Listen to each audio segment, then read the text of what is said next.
Time now for Back Pages tonight here on Sky Sports News, bringing you a first look at the sports stories in the morning's newspapers. And joining us are the Athletic's Manchester United correspondent Carl Anker and the Daily Mail's chief sports feature writer Riyadh Al Samurai. Good to see you, gents. We will speak to you very shortly, but let's quickly run you through the back pages as we have them so far. So the Daily Mail lead with The Open. Riyadh's piece, the headline reads, "Bring it on, Rory vows to embrace the pressure of trying to win Open on home soil." They also carry the news of Andy Farrell's Lions selection. Curry gets the nod over Morgan for Lions opener. And at the top, Reds rival tune for £85 million striker Ekitike. Right, let's have a look at the Guardian's back page. A really good discussion. RNA held talks with Trump's son over Turnberry Open. Yeah, Turnberry last held the Open in 2009. Macro risks the Blues for Claret Jug, and they have a Sweden versus England special. Emma Hayes, Swedes are a big threat. Lucy Bronze were all under pressure, and Jonathan New's piece covers no luxury for Lionesses. And in the Telegraph Sports section, well, they splash on Rory McIlroy ahead of the start of the Open. Rory is sitting pretty, and Newcastle and Liverpool in transfer war to sign Ekitike. A number of papers carrying that story as well.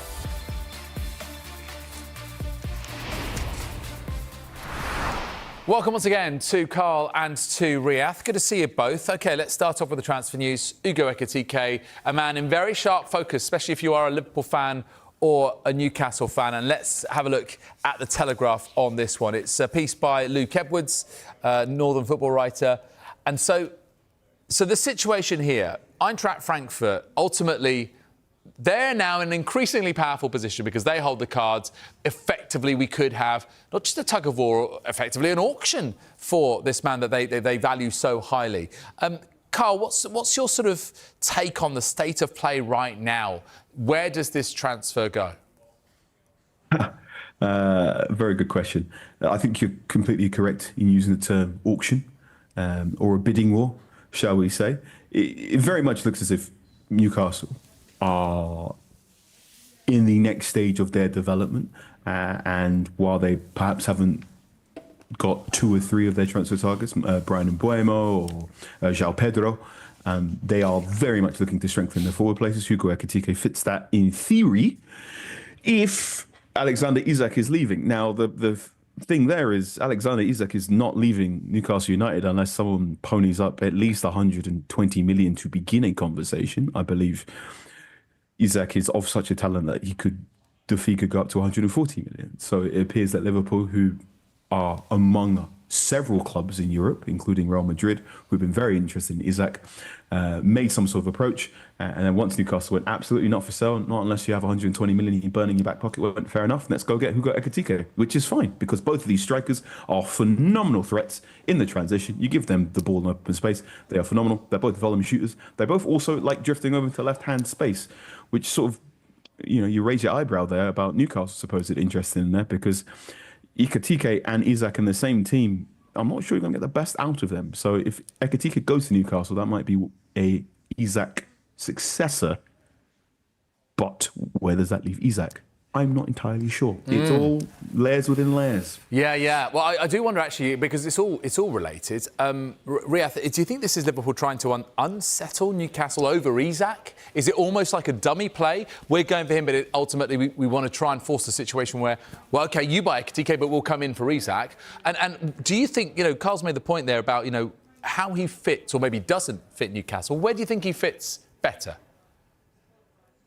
I think you have a cynical mind there, David. I actually share it. I can certainly imagine a scenario where there's a degree of kidology involved in this, and it's possibly, shall we say, the messaging that goes to Isak during this scenario. Look, if you're not going to kick up a stink at your end, we're looking at other targets. Now, whether or not that's the case, who knows at this stage? But what we can say is, sort of, Ekitike, he's a fantastic player. He's 22 goals last season, 15 in the league. He gets assists as well. I think I remember him coming through and it not working out at PSG, but at Frankfurt, he's showing himself to be the kind of player that is going to be in demand.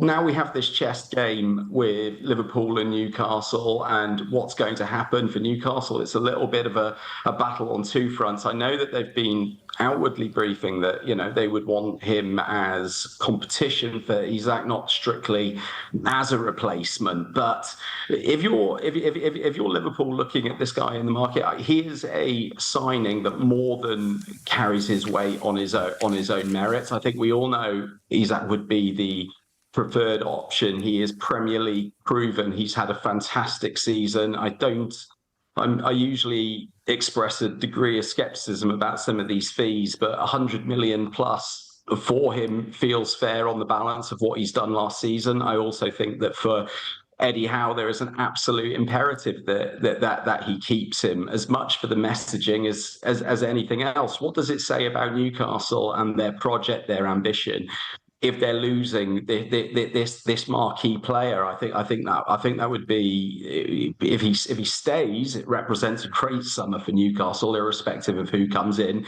If he goes, it represents a bad summer, irrespective of whom they replace him with. So for them, the onus on keeping him is absolutely enormous.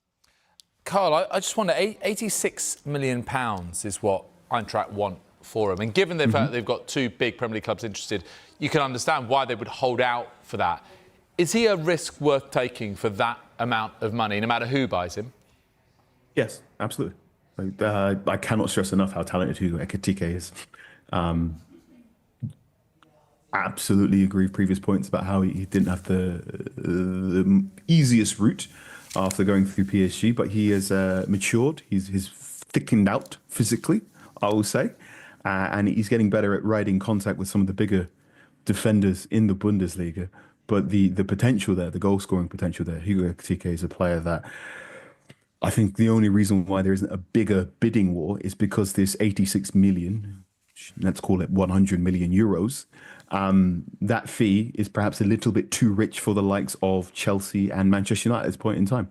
Strikers aren't cheap, but Ekitike is, in my eyes, 2 thumbs up, a good striker. Gets the vote of confidence and then some from Carl. OK, let's switch focus and talk about Marcus Rashford.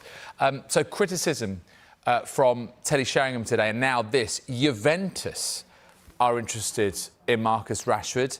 According to Sky in Italy, they've begun to explore the conditions of a potential deal for the Manchester United forward. Barcelona also keen, as we know, but have made no approach at this stage. Rashford has publicly spoken of his desire to play for Barcelona. OK, before we get to Teddy Sheringham, the Juventus interest. I'm going to come back to you, Carl, because, you know, obviously this is very much your patch.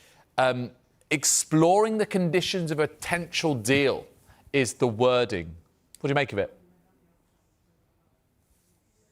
I mean, that's a vague inquiry, is it not? That's texting someone going, if this is available for sale, let me know. That's me trying to get Oasis tickets, texting a friend, shall we say. OK, all right. But what we're seeing here is, obviously, you know, it feels that, you know, Marcus Rashford, time is starting now to run out. I mean, I know that we've got until, you know, the end of August, beginning of September for the transfer window to close. But Barcelona, they've made no formal approach at this point. And Riyadh, you know, Juventus showing a little bit of interest. What is it going to take for Rashford to get the exit he wants? I mean, I wonder what Teddy Sheringham thinks of this one, by the way. But to go to Juventus, would that make sense for the player? Absolutely. I think anything that gets Marcus Rashford out of Manchester United at this stage is a good thing for him. Should he have agitated in the way that he did to leave is an entirely different question. I would probably say at the outset that I agree entirely with Teddy Sheringham's assessment of this. I don't really see how the circumstances of his situation at United, I don't see how that necessitates a move to join Barcelona. I think certainly he did well on loan at Aston Villa, but we're talking about a substantial amount of time now since we've seen Rashford play in a sustained manner at his best level. I'd love to see him move on, playing his football regularly, enjoying himself. Juventus historically is a great side. I think that would be a good level for him to get the move. I think he's probably going to have to be realistic about his salary. I think when we're talking about a salary in excess of 300 grand a week, is he worth that at the moment? No, he obviously has a contract that entitles him to that level currently, but if he wants to be playing regular football, then he needs to set his priorities, and accordingly, I would say the fact that we're now in the middle of July and a deal hasn't been wrapped up, and we've known his situation over at United for months now. If I was Rashford, I'd probably be a little bit concerned. I can't see where he naturally fits in at Barcelona. I think they've got Rafinha on the left wing, which I still think is Rashford's best position. He's just signed a new contract there. I think he's in considerably better form. Does he displace Lewandowski up front? No. So I'm curious why Barcelona would be interested. Well, I can see why they're interested in him, but I don't think they'd be looking at him as a starting option, and therefore that salary request needs to come down if that's the sticking point. Carl, the Telly Sheringham, I have to say, reading the piece and reading the specific quotes, then watching the interview in full, he does not hold back, does he? He's saying it's soul-destroying. He says, I hope Rashford doesn't get the move he's hankering for. What are your thoughts in terms of just the tone, the specific tone that he's used? Is that harsh, or do you think he's bang on with his comments? This is Terry Sheringham. This is a gentleman who calls a spade a spade. He speaks from the heart, and he feels affronted by the current goings on at Manchester United. I would say, as a counterpoint, if he hopes Marcus Rashford doesn't get the move to Barcelona, what does he hope the move?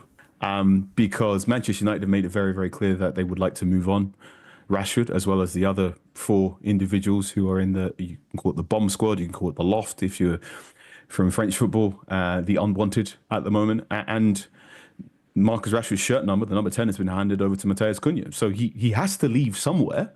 And as we've spoken about his wages, the only clubs that can really afford him are some of the biggest clubs in the world and clubs that are playing Champions League football. If you are of the opinion that if you're a Manchester United fan and you want Marcus Rashford gone, it's probably in your interest that Barcelona retain some sort of interest in him, because that's a likely avenue there. When you talk about Barcelona, it's also very important you talk about Luis Diaz.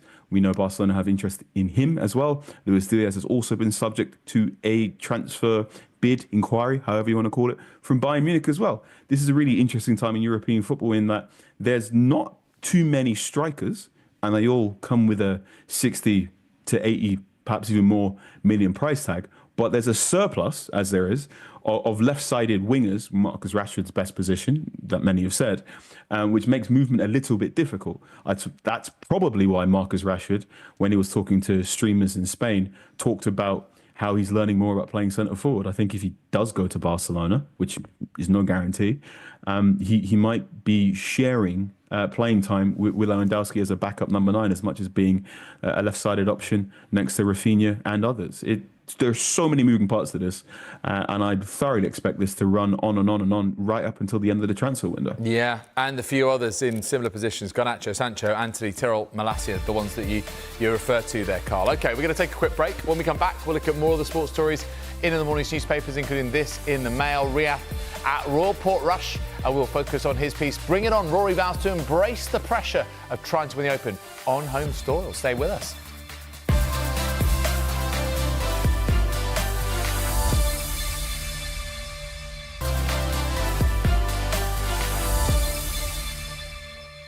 You're watching Back Pages tonight. Welcome back to you at home. Welcome back to the Athletics Manchester United correspondent Carl Anker, and also the Daily Mail's chief sports feature writer Riyadh Al Samurai. OK, we're going to talk Women's Euros and head to The Guardian, who've got a Sweden versus England special with Emma Hayes, Lucy Bronze and friend of the show, Jonathan Liu, all featured here. So, Riyadh, how big a threat, as Emma Hayes said, are Sweden, especially given this incredible unbeaten run that they're on and the way that they dismantled Germany in topping their group? Yeah, I think it's an incredibly dangerous match. I think we've obviously all, as is pretty standard for a major championship, sort of gone through undulations with this side so far. Obviously, since the defeat to France, when let's just say our expectations went through the floor, and it's obviously improved a lot against the Netherlands and against Wales. So, on paper, you might make the argument that the Lionesses our favourite, but Emma Hayes makes some really good points in there. So aside from the sort of 15-game unbeaten run, you look at the Swedish team on paper, and I think she makes the point that if you were to put them pound for pound with sort of against the teams they're up against in the competition, they might be around about 7th. But clearly the reality is different, and they've also moved on a huge amount since they met in the Euros in 2022, and Lionesses won 4-0. It's moved on a lot, as the sum of their parts is really quite impressive. We know that they've got a big threat from set pieces. They crushed Germany in the group stages, so it is going to be a tough match. But we have seen this quite impressive progress from Wiegmann's team in Switzerland, and I can remember coming on the show a couple of weeks ago when we were talking about it. We had the three retirements prior to the tournament, and it really felt like a knife edge moment for Wiegmann. Is this going to be the tournament too far where it all imploded? And if I'm honest, I thought it probably would be, but the performance against the Netherlands, I think was superb. Wales, they were clearly the stronger side, and that one went a little bit more with the form book, we should say. But they have turned it around. They have got that escalating belief, and they also they have got an excellent squad. So when those stars align, you do look at it and think that they're in a very strong position. I would also say they've got the favourable side of the draw, given that Spain are on the other side. So this is an absolutely enormous test for them. If they come through it with the momentum that they would take from it, I wouldn't necessarily want to put any limits on where it's going to go from there. There's this phrase that's come up quite a lot, a mantra, Carl, which is a proper England performance. We've heard Lucy Bronze talk about it. We heard, obviously, Serena Wiegmann mention it. What does that mean to you? And is there any danger that it's kind of overused? It could be something that can come back to bite you a little bit? My interpretation of it is proper execution of what Serena wants from her players. This England team has, to my mind, one of the highest ceilings of everyone at the Euros. It's to them in Spain, as far as I'm concerned. However, the floor, when players aren't focusing on their jobs at hand, you can get results like against France. And I think proper England is the camp saying, pay attention, do your jobs properly, do proper England stuff. So a mantra to lock in, as the Gen Z parlance is absolutely fine. This matchup is going to be fascinating because Sweden have become a team that have gone about eliminating unforced errors, whereas England seem to be a little bit prone to them. I think Nikita Paris in the last 2 or 3 days has been excellent, talking about the double-edged sword that is Lauren James, who is just a phenomenal football player, but there are questions over whether or not she's better as a number 10 or on the left, and what happens when the ball is lost and Lauren James is in very, very advanced areas. I think the interplay between James and Ella Toon, if Ella Toon does start, is going to be really, really key. And I'm really impressed by the strength of Sweden's fullbacks as well. This is going to be a great match. I highly recommend everyone watches this. Yeah, we'll definitely be keeping across it for sure. Let's talk about something else which is on tomorrow, and we're showing live on Sky Sports. That's, of course, the Open. And Riyadh, you've written a piece from where you are, Raw Portrush, about to see 4 days of cracking links golf, I'm sure. Bring it on. Using the word pressure. Now, interesting, that word, especially when it's talking about Rory McIlroy. How much pressure is there on this man, given he's at home, but given he's now done the career Grand Slam? Do you sense that, it's a little bit more of a relaxed Rory McIlroy that'll be teeing it up with Tommy Fleetwood and Justin Thomas tomorrow? I say it is, but I very much doubt it. I wrote a column about Rory McIlroy last weekend and the expectation, and I kind of put forward my theory. I don't think any sportsman from the UK in certainly in recent years has had as much sustained pressure as him. And we've seen it with Lewis Hamilton, but we make mitigations for the car that he's driving. We had it in absolutely astronomical levels for Andy Murray, but a third of his career was lost to injury if you look to sort of the last 7 or 8 years. And then you have Andy Murray, then you have Rory McIlroy, who 4 times a year for 18 seasons now pretty much has faced the question, is Rory going to win? If he doesn't win, is it a disaster? And we got to the point, if we look at Pinehurst, we look at LA Country Club, we look at St Andrews, majors where Rory McIlroy would finish in the top 2, 3, 4 positions, and they would be described as failures. So this man is under constant expectation, and now he's playing in an Open at Portrush, where we shouldn't forget in 2019 he went there, and on the first tee, his first shot, he carved out of bounds on the left. He took a quadruple bogey 8 and missed the cut. And that entire week, we've been talking about Rory as the overwhelming favourite to win. Now he goes back. Now, this is an interesting scenario. He has a putting coach, Brad Faxon, who is a legend of the game in the US, but he's also quite indiscreet. And he's mentioned this week that Rory has twice played that first hole and twice gone out of bounds on Monday and Tuesday. I don't know if Rory will thank him for pointing that out, but he will. He is the main show in town here again. He is the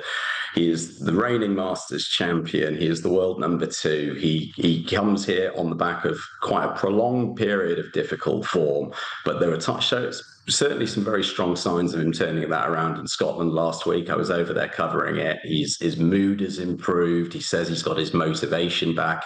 He's certainly got a spring in his step, but he comes into this tournament where his face is on every billboard. He is on the back page of every newspaper. He is the person who the 260,000 fans who are going to be there across the week. He's the guy most of them are coming to watch. And I am really interested to see how he can handle that, because, he has worn the expectation heavily. He described it earlier this week as like being on a hamster wheel, the relentlessness of professional golf. And now he comes into this Open where all eyes are on him. I think it's going to be fascinating to see how he gets on, but in his favour is he does appear to be playing well, except for that first hole at Portrush. OK, we've got literally 30 seconds to speak about the Lions. Apologies, Carl, you're going to have to be super concise here.